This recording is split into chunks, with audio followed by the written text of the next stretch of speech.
కోరుకుంటున్నాం. రేపు జరగబోయేటువంటి ఎన్నికల్లో మీ యొక్క అమూల్యమైనటువంటి ఓటు ముద్రను సైకిల్ గుర్తుపై వేసి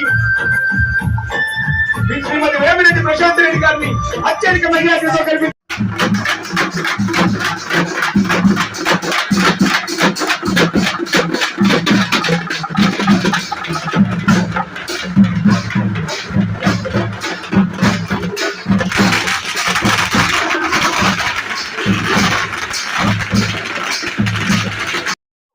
పక్కా ఇళ్లు లేవని తప్పకుండా పక్కా ఇళ్ల గృహాలు కేటాయించేలా ప్రత్యేక చొరవ తీసుకుంటానని మీ అందరికీ మాటిస్తున్నాను.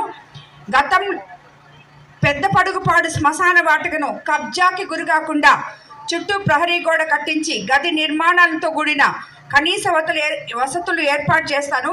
శ్మశాన వాటికను కూడా కబ్జా చేశారంటే ఈ నియోజకవర్గంలో ఎమ్మెల్యే గారు ఏం చేస్తారో నాకు అర్థం కావట్లేదు. మెయిన్ రోడ్లో పక్కన ఉండేటివి కబ్జాలు చేసేసారు, భూములన్నీ కొట్టేశారు, కమిషన్లు తీసేసుకున్నారు లేఅవుట్లో. ఆఖరాకి పడుగుపాడులో ఉన్న 5 ఎకరాల శ్మశానంలో కూడా 3 ఎకరాలు కబ్జా చేసేసారంట. మరి ఎమ్మెల్యే గారు విత్ పర్మిషన్, ఎమ్మెల్యే పర్మిషన్తో చేశారంట. అదేదో మీరు విలేకరులు అందరూ చూడాలి కలిసి. నేను ఎమ్మెల్యే అయ్యేంత వరకు చూడండి, దాని తర్వాత నేనే వదిలిపిస్తాను దాన్ని.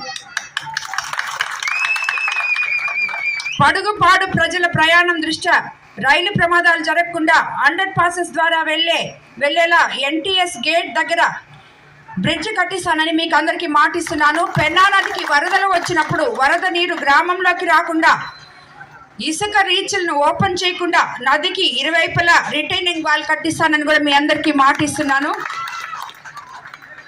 చంద్రమౌళి నగర్ నుండి తరలిస్తున్న అక్రమ ఇసుక రవాణాలను నిరోధించి మీకు ఉచితంగా ఇసుకను అందిస్తామని చెప్పి మీకు అందరికీ చెప్తాను. చంద్రబాబు నాయుడు గారు మనకి ఇసుక ఉచితంగా ఇస్తామని చెప్పి ఆల్రెడీ మాట ఇచ్చున్నారు.